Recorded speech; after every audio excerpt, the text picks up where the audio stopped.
محمد اسمت-اللہ ہے اور میرے باپ کا نام محمد یامین، میرے دادا کا نام قادر بخش۔ میں ملک پاکستان کے رہنے والا ہوں، صوبہ پنجاب، ضلع مظفر گڑھ، تحصیل کوٹ ادو۔ اور ہماری ایک وہاں دریا کے قریب بستی ہے، وہاں جیش محمد اور لشکر جھنگوی، سپاہ صحابہ، یہ جو تنظیم ہے ان کے لوگ وہاں آتے تھے۔ جو لشکر جھنگوی کا بڑا ہے مولوی اسحاق، اور سپاہ صحابہ کا مولوی اقبال، اور جیش محمد کا ڈاکٹر شکور وہاں ہماری مسجد میں آتے تھے اور وہاں کہتے تھے، تبلیغ دیتے تھے، ہمیں کہتے تھے کہ افغانستان میں چلو جہاد کے لیے، وہاں مسلمانوں کے ساتھ ظلم ہو رہا ہے، نہ مسلمانوں کا مال محفوظ ہے وہاں، نہ مسلمانوں کی جان محفوظ ہے، نہ مسلمانوں کی وہاں عزتیں محفوظ ہے۔ ہمیں ایسی ایسی باتیں کہتے تھے۔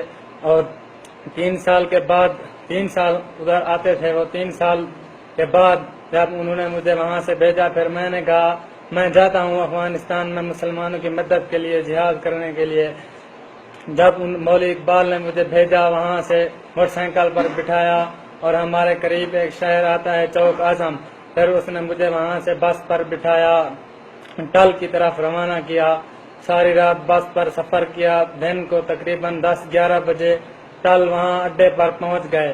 وہاں ایک مولوی اقبال کا آدمی کھڑا تھا، وہ پٹھان تھا، اس کی بڑی داڑھی تھی اور اس نے ٹوپی بھی پہنی تھی۔ وہ مجھے وہاں پر رکشے پر لے کر ٹل مرکز پہنچ گیا۔ وہاں مولوی معصوم تھا جو ہمارا بڑا تھا، کماندان تھا، اور 5 اور پنجابی تھے۔ ایک کا نام تھا فاروق، اور دوسرے کا نام عاصم تھا، اور تیسرے کا نام شاہد تھا، اور چوتھے کا نام مقصود تھا، اور 5ویں کا نام عدنان تھا، اور 5 اور پٹھان تھے جس کا نام مجھے معلوم نہیں ہے۔ اور وہ جو مرکز تھا اس کا بڑا کماندان مولوی معصوم تھا۔ 2 دن وہاں پاکستان میں ٹل مرکز میں رہے، اور 2 دن کے بعد وہاں اس نے ایک گاڑی کرائے پر کیا اور سب اس پر سوار ہوئے، اور مولوی معصوم بھی ہمارے ساتھ تھا۔ اور غزگڑی بارڈر کی طرف راستے میں جب ہم آتے تھے تو وہاں فوجی ہم سے پوچھتے تھے کہ کہاں جا رہے ہو؟ وہ مولوی معصوم جو تھا وہ کہتا تھا کہ غزگڑی بارڈر جا رہے ہیں۔ پھر وہ ہمارے شناختی کارڈ دیکھتے تھے، پھر ہمیں کہتے تھے کہ جاؤ۔ جب ہم غزگڑی بارڈر پر پہنچ گئے، وہاں دیگر کی نماز پڑھی، دیگر کی نماز پڑھ کے پھر وہاں سے پیدل روانہ ہوئے افغانستان کی طرف۔ جب بارڈر کراس کیا، تھوڑا سا سفر اور کیا، اندھیرا ہو گیا تھا۔ آگے ایک پہاڑ کے اوپر ایک سبز رنگ کا خیمہ لگا ہوا تھا، وہاں 7-8 آدمی کھڑے ہوئے تھے جن کے پاس اسلحہ تھا۔ جب ہم اس کیمپ کے نزدیک پہنچے تو انہوں نے آواز لگائی، ہمارے ساتھ جو بڑا کماندان تھا مولوی معصوم، اس نے بھی آواز لگائی، پھر انہوں نے کہا آ جاؤ۔ جب ہم اس کیمپ کے پاس پہنچ گئے، وہاں اسلحہ پڑا ہوا تھا نیچے، اور اسلحے کے اوپر کپڑا ڈالا ہوا تھا، اور وہ آدمی کھڑے تھے۔ تقریباً 10 منٹ وہاں رکے، انہوں نے ہمیں اسلحہ دیا، مجھے کلاشن کوف دی، اور ایک میگزین جو کلاشن کوف کے ساتھ تھی، 2 میگزینیں اور تھی، اور ایک مجھے پوچھ بھی دیا، اور سب کو اسلحہ دیا، کسی کو راکر دیا، اور دوسرا جو بڑا اسلحہ تھا کسی کو دیا۔ 5-6 آدمی تھے جن کو کلاشن کوفیں دی۔ پھر ہم وہاں سے روانہ ہوئے، آگے ایک بستی پہنچ گئے، وہاں عشاء کی نماز پڑھی، اور مسجد میں ان بستی والوں نے ہمیں کھانا دیا، اور ہم نے کھانا کھایا، کھانا کھا کے بستی میں سو گئے۔ پھر صبح اس بستی سے ناشتہ کر کے چلے۔ 5 دن ہم نے پیدل سفر کیا جانی کھیل کی طرف۔ رات کو جب بستیوں میں سو جاتے تھے اور وہ بستی والے کھانا دیتے تھے، دن کو پھر پیدل پہاڑوں پر چلتے تھے۔ 5 دن کے بعد ہم جب جانی کھیل پہنچ گئے، وہاں جانی کھیل مرکز تھا وہ مولوی معصوم کا۔ وہاں مرکز میں جب پہنچے، وہاں 8-9 بسترے پڑے ہوئے تھے، کھانے پینے کا سامان بھی تھا، آٹا پڑا ہوا تھا، اور چاول گھی ایسا سامان پڑا ہوا تھا۔ 2 دن ادھر رہے۔ اور کھاتے بھی تھے اور ادھر خود پکاتے تھے. اور 2 دن میں انہوں نے مجھے کلاشنکوف کا وہاں جانی کھیل میں ٹریننگ دیا. ٹریننگ کے بعد پھر 2 دن کے بعد وہاں سے تقریباً دیگر کی نماز پڑھ کے روانہ ہوئے. ایک پہاڑ کراس کیا ہم نے. پہاڑ کے آگے ایک ٹرک کھڑا ہوا تھا. ٹرک کے آس پاس وہاں 50 سے زیادہ لوگ بیٹھے تھے. ایسے گروپ بنے ہوئے 10-20 آدمیوں کے گروپ بنے ہوئے بیٹھے تھے. سب پٹھان تھے اور ان سب کے پاس اسلحہ تھا اور ایک ڈالا کھڑا ہوا تھا. پھر وہاں ہم پہنچ گئے. جب کھانا انہوں کے پاس تھا, مغرب کی نماز وہیں پڑھی. پھر وہیں سب نے کھانا کھایا. پھر تقریباً 50 آدمی اس ٹرک میں بیٹھ گئے اور ٹرک کے اوپر انہوں نے کپڑا باندھ دیا اور سب کو کہا کہ باتیں کسی نے نہیں کرنی, سب خاموش ہو جاؤ. پھر ہم جب ٹرک میں بیٹھ گئے اور 8-10 آدمی جو ڈالا تھا بڑا, اس ڈالے میں بیٹھ گئے. پھر وہاں سے روانہ ہوئے. آگے ایک پہاڑ آیا, پھر انہوں نے وہاں اتار دیا. پہاڑ کے پیچھے ہم نے عشاء کی نماز پڑھی. پھر نماز پڑھ کے قافلے بن گئے. ہمیں کہا تم مشرق کی طرف جاؤ, کوئی مغرب کی طرف گیا. ایسے ایسے علیحدہ علیحدہ ہو گئے سب لوگ. ہمارا جو بڑا تھا, ہمارے آگے کمانڈان تھا مولوی معصوم, وہ ہمارے آگے تھا. ساری رات چلتے رہے. صبح کا ٹائم ہو گیا. پھر صبح افغان فوج کے ساتھ وہاں فائرنگ شروع ہو گئی. جھگڑا شروع ہو گیا. تقریباً 45-50 منٹ تک جھگڑا شروع ہوا. پھر میں زخمی ہوا. مجھے اس جگہ پر یہاں ایک پیر لگا. میری جو کلاشنکوف تھی وہ وہیں نیچے گھاس تھا, گھاس میں گر گئی. میں تھوڑا پیچھے جا کے گھاس میں چھپ گیا.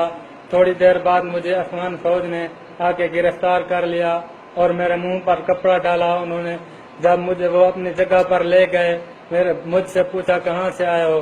میں نے کہا میں پاکستان سے, پنجاب سے آیا ہوں. نام پوچھا, انہوں نے کہا کہ مسلمان ہو. میں نے کہا جی ہاں. انہوں نے کہا کہ یہاں کیا کرنے آیا ہو. میں نے کہا جہاد کرنے آیا ہوں. انہوں نے کہا کس کے ساتھ جہاد کرنے آیا ہو. میں نے کہا کہ وہ ہمارے جو علاقے میں مولوی لوگ تھے, تنظیمیں تھی, وہ کہتے تھے کہ افغانستان میں فوج کافر ہے, وہ مسلمانوں کے ساتھ ظلم کرتے ہیں, عوام کے ساتھ ظلم کرتے ہیں, وہاں بہت ظلم ہو رہا ہے, تم جاؤ جہاد کے لیے. ایسی عجیب عجیب باتیں کرتے تھے, اس لیے میں آیا. انہوں نے کہا یہاں تمہیں کوئی کافر دکھتا ہے؟ ہم سب مسلمان ہیں. میں نے دیکھا وہ سب نماز پڑھ رہے تھے, سب لوگ مسلمان تھے. انہوں نے کہا ہم سب لوگ مسلمان ہیں, یہاں دیکھو تم کہاں ظلم ہو رہا ہے. ہم نے کسی کے ساتھ کوئی ظلم نہیں کیا. تم دیکھو کوئی تمہیں یہاں اسلام کے خلاف کام نظر آ رہا ہے. میں نے کہا نہیں. پھر انہوں نے مجھے ڈالے پر سوار کیا, آگے جہاز پر سوار کیا. پھر مجھے گردیز لے گئے. وہاں ایک ہاسپٹل پر انہوں نے میرا علاج کیا اور میری پٹی کی. پھر 7-8 دن مجھے وہاں رکھا انہوں نے. پھر 8 دن کے بعد انہوں نے مجھے یہاں بھیج دیا.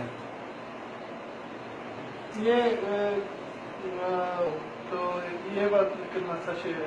آپ نے وہ ویڈیو دیکھا ہے جو انڈین فورس ہوا جنگ میں آپریشن کرا ہے اور اس کو آئیساف نے بنا دیا تھا. یہ پاکستانی فوج نے ایسا نے بنا دیا تھا.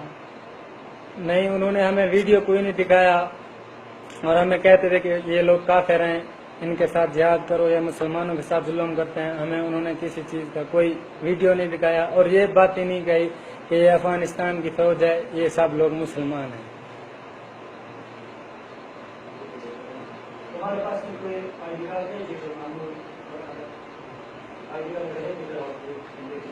نہیں, میرے پاس وہ شناختی کارڈ میرا تھا اور وہ اب فوجیوں کے پاس ہے.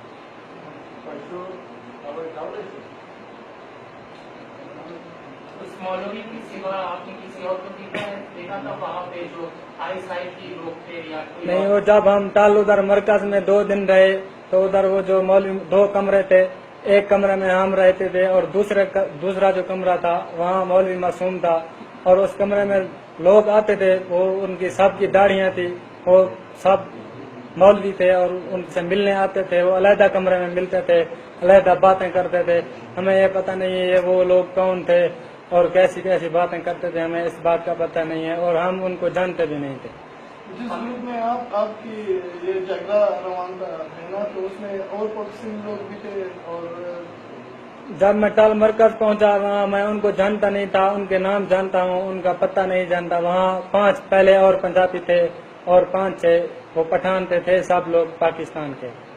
جو مولوی معصوم ہمارا بڑا کمانڈان تھا وہ بھی پٹھان تھا اور پاکستان کا تھا. میرا دو اور سوال ہے. ایک جو جب آپ پاکستان میں تھے کتنے اور اسٹوڈنٹس آپ کے ساتھ تھا, اور دوسرا جب آپ افغانستان میں آ گئے تو یہاں پہ کوئی آپ سے شناخت کی پوچھتاچھ نہیں کی؟ نہیں, میں جب پاکستان سے آیا میں اکیلا تھا. وہ راستے میں چیک پوسٹ آتی تھی, فوج کی وقار دیکھتے تھے, مجھ سے پوچھتے تھے تم کہاں جا رہے ہو. میں نے کہا ٹل. جب پھر ٹل میں پہنچ گیا, وہاں 5 اور پنجابی تھے اور 10-12 لوگ ہم ٹل سے روانہ ہوئے غزگڑی بارڈر کی طرف, افغانستان کی طرف.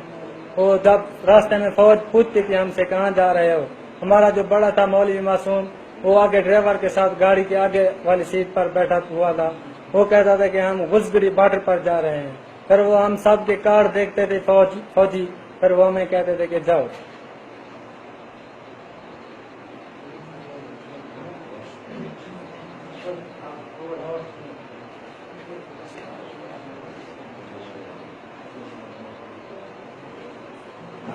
آپ ایسا کس ساتھ پیغام دینا چاہتا ہوں خصوصاً پاکستان والوں کو کہ ادھر جو تنظیمیں ہیں پاکستان میں, جیسے لشکر جنگی ہے, سپاہ صحابہ ہے, جیش محمد ہے, تحریک طالبان پاکستان ہے, لشکر طیبہ ہے, یہ ہمارے ہاں ادھر پاکستان میں کہتے ہیں, پنجاب میں بستیوں میں جو مسجدیں ہیں, مدرسے ہیں, ادھر یہ لوگ آ کر کہتے ہیں کہ جاؤ افغانستان میں, وہاں جہاد کرو. وہاں کافر مسلمانوں کے ساتھ ظلم کرتے ہیں, مسلمانوں کو مارتے ہیں, مسلمانوں کی عزتیں لوٹتے ہیں. یہ سب لوگ جھوٹ بولتے ہیں. یہاں کوئی افغانستان میں جہاد نہیں ہے. مجھے 1 مہینہ ہو گیا ہے یہاں, میں نے اپنے آنکھوں سے دیکھا ہے. یہاں فوج مسلمان ہے, یہاں حکومت مسلمان ہے, یہاں سب لوگ مسلمان ہیں. میں پاکستانیوں کو اور خصوصاً پنجاب والوں کو یہ بات کہنا چاہتا ہوں, یہ جو تنظیمی لوگ یہ جھوٹ بولتے ہیں, یہ پتہ نہیں کسی سے پیسے لیتے ہیں, پتہ نہیں کیا کرتے ہیں. یہاں افغانستان میں کوئی جہاد نہیں ہے, یہاں مسلمانوں سے لڑاتے ہیں. یہ ایسے ہمیں جھوٹی باتیں کرتے ہیں کہ جاؤ افغانستان میں ظلم ہو رہا ہے, مسلمانوں کے ساتھ یہ ہو رہا ہے. یہاں تو کوئی میں نے ظلم نہیں دیکھا افغانستان میں. یہاں تو فوج بھی مسلمان ہے, عوام بھی مسلمان ہے, حکومت بھی مسلمان ہے, یہاں سب لوگ مسلمان ہیں.